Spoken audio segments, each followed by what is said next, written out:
Good morning guys. Pupunta tayo ngayon sa sa church, sa CCF. Magkakaroon lang tayo ng coverage voluntarily dun sa EFAP namin. Since na wala tayong trabaho, wala tayong shoot, ilang event si boss, yun, serbisyo muna tayo sa Panginoon. Sorry, nagmamadali lang kasi late na ako. Medyo mabilis tayo guys.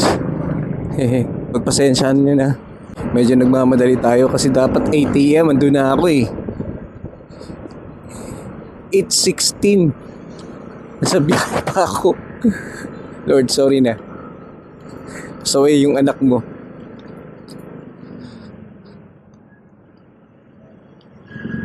Malapit lang naman siya. SM South mo lang naman.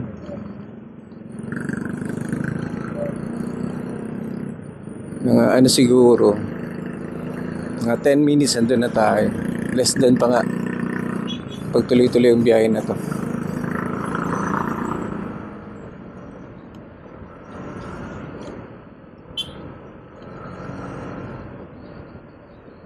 Medyo kaskasero yung driver ni Redby ngayon.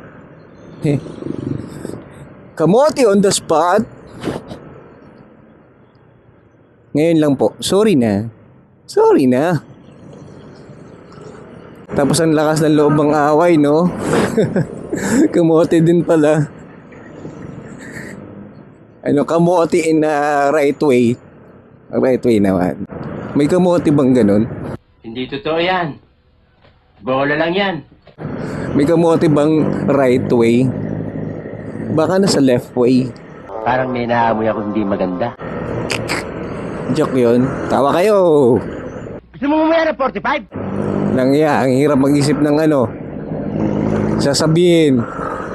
Kaya tawa kayo. Ay, sorry po. It's my fault. Ugong!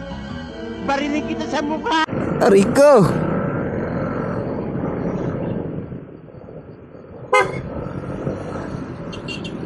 Sorry.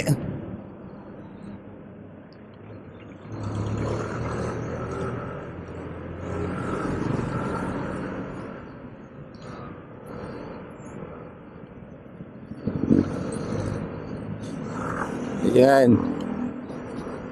Kaskasero. Pasaway si Redby. Sinisi pa si Redby, no? Galing mo pala dyan Hindi ko alam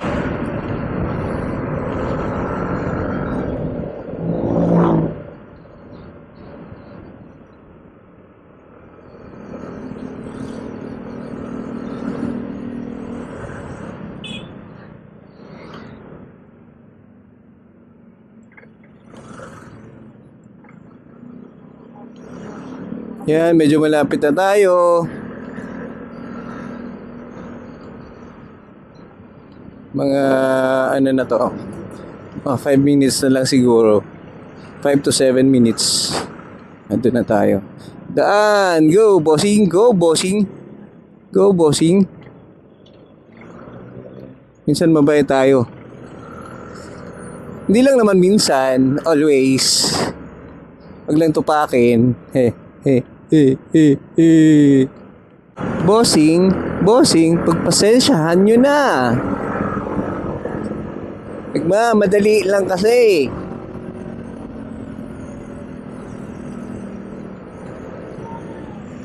O sige na, daan ka na. Pero overtake ako sa'yo. Kaya ang mood ng asawa nyo is nakadepende din sa inyo. Ganun yon. Parating yung inaaway, parating may init yung ulo nun, parating bad mood. Kaya dapat huwag nyo nga awayin. Nakakabanas yung ganun.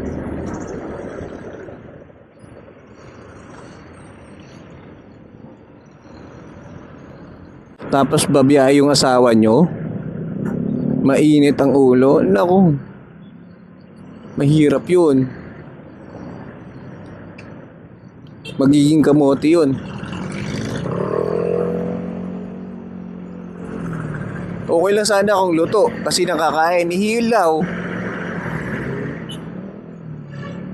Kamuting hilaw.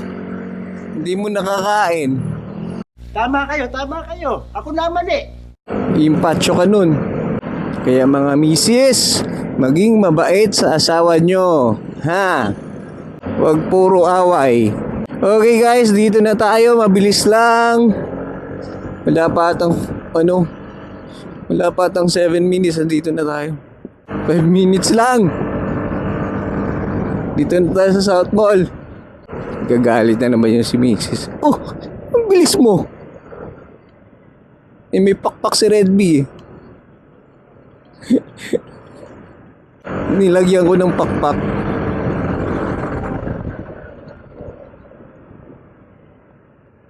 There you go. Wah. Hanap tayo parking tapos direkta na tayo. Bilisan nyo naman. Wala pa naman yan ata. Sarap po bartikan nito no? Wow naman. Wow. Anyway guys, nandito na tayo. Doon lang banda yung CCF. Lakarin lang natin konti.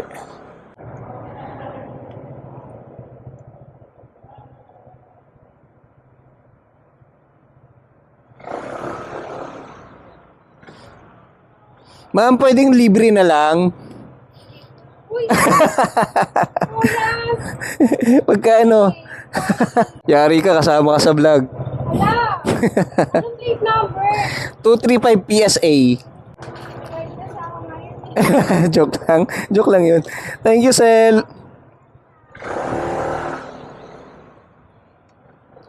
Okay, dito na tayo. Okay, guys, later. Medyo nagmamadali lang tayo. Maya na ulit. See you. 3 hours later.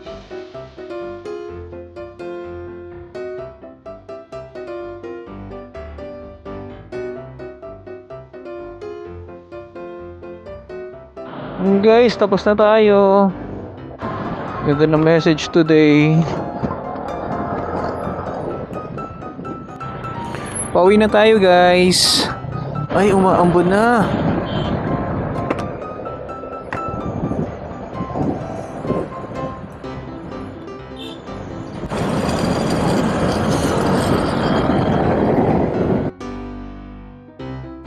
Ano ba yan, kuya?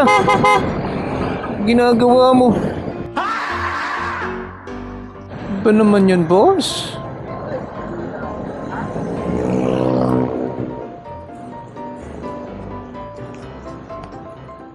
Umuulan na, umambon. Lord, huwag mo naman paulanin muna. Pauwiin mo po muna ako, please.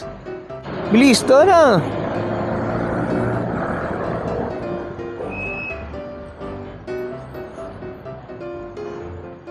Nakita nyo ba yan, guys? Daming ginagawang mga kung ano-anong ginagawa ng Maynila dito. Kaya expect mo na matraffic all over ng Marcos Alvarez. Kasi dami nilang binubutas. Kanina kaskasero tayo, ngayon magiging kaskasero ulit tayo kasi umuulan. Laki pala ng butas dun. Buti na lang nakapreno ako. Thank you, Lord. Bossing, gumilid ka. Another one.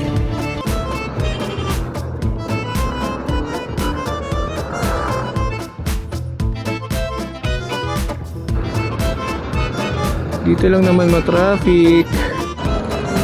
Daming mga putol na mga wire dito. Ayun, dapat magawa nila ng solusyon yan. Yan nga, kumukulog na nga siya. Umaambon-ambon na. Sa may mga asawa dyan, sa tingin nyo, sino dapat ang masusunod? At bakit? Para meron lang tayong mapagkwentuhan at mapag-usapan. Sa relasyon mag-asawa to ha. Include na natin dyan yung financial. Magsasabi din ako ng sarili kong opinion dito sa video. Tapos tutungtog ko natin yan. There you go. Lapit na rin naman tayo. Bagal mo naman. Ganda-ganda mo pa naman. So alam bagal mo. Guys, don't forget ha, comment down below kung sino sa tingin nyo ang nasusunod sa inyong mag-asawa. Bakit? Tapos sasabihin ko yung opinion ko din. Guys, salamat sa panonood at salamat sa support. See you sa susunod ulit na video. Ingat and God bless.